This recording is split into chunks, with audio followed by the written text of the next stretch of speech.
Speaking of sucking dick, I remember 2017 as being the most explorative I've ever been per my, sexuality. I had just been locked in the house like from 2015 like 2016 because my mother had a stroke.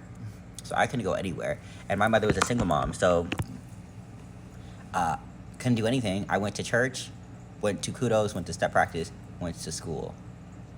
Yes, and then when I started my job in late 2016, I went to church, school, went to work, went to home. Okay, so when I got my car in 2017, you best believe I was having fun.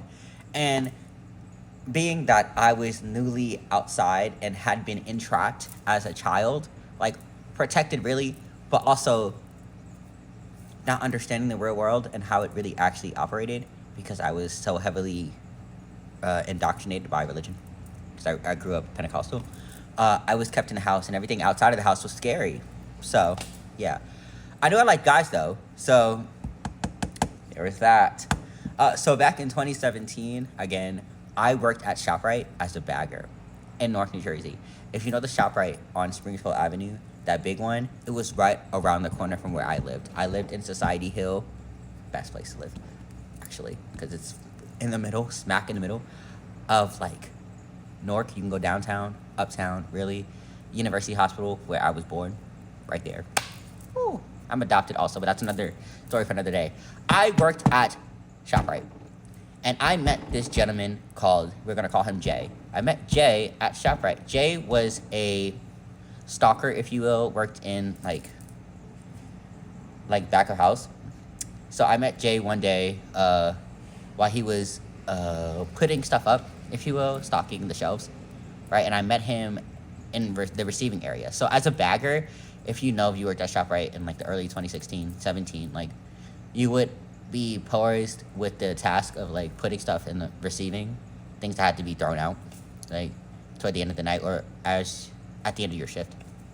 I met him, and we had this conversation, and he's also a Libra too.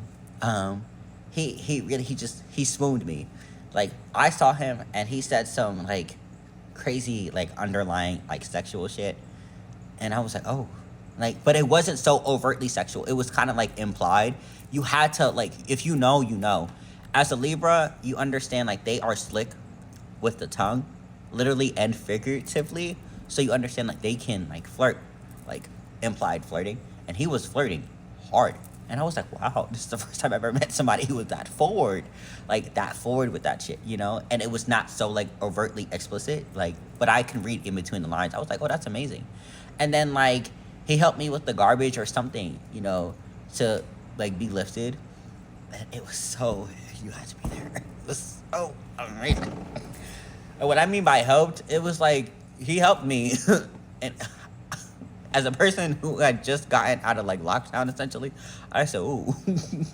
And he wasn't even ugly either. Like Jay was fine. He had glasses. Like he was really cute. Mind you, before this time, I had saw Jay on 2 separate occasions. Right, I came from church with my mom and had to go pick up some food. So again, working at ShopRite around the corner from my house, my family would frequent ShopRite. So yeah, we wouldn't get discounts, obviously, but it was right there. So on a Sunday after church, I was wearing my suit. He had complimented me on my suit, right? And this is a masculine man complimenting me on my suit. And I was like, wow, thank you. Thank you. I didn't think anything of it. But before that, I seen him, I think with his sister or maybe cousin, right, walking or picking her up from like science. If you know anything about science high school, right, it was right around the corner or right next to Society Hill. And one thing I noticed, I was like, oh, this person, I work with this person. And again, I didn't think anything of it. But I digress back into the story. After flirting with Jay for, the rest of my shift, he waited to get my number, which was so amazing. I was like, a nigga that's that forward? Wow, you need that. And I definitely needed that. Okay. So I got that number. We started texting XYZ, and, we planned to meet. Our first encounter was in my car. Like, again, I was sucking dick in my car. And if you know anything about my car and the chronicles of my car, I will tell you explicitly what has happened in my car. just to lighten the mood, but just to be also upfront and honest. So you understand, you sitting back there, you know that I have been doing things in my car. Yeah, I did get my car cleaned, but just so you know.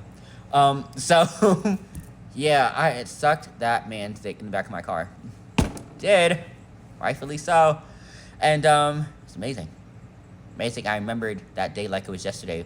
Went there, picked up a pack of sour peaches, like the candies.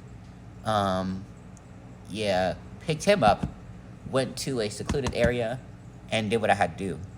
Drove him back there, and he finished work. The second time we had sexual encounter was also in my car. What was it? During the day, though? No, it was like midday, close to nighttime. And we had gone all the way that time. Yeah. And I was also in a secluded area. Damn, I was wild. Fuck, I missed that. Fuck. But the moral of the story is, have fun. Say fun, okay? Live your teen years as it should be. Live it up safely.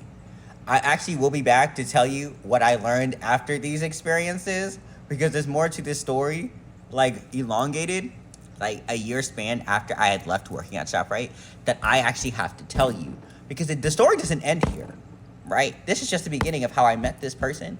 I was swooned, right? Amazingly swooned. Whew. The dick was really good too. And then I had to come back and tell you what that dick made me do.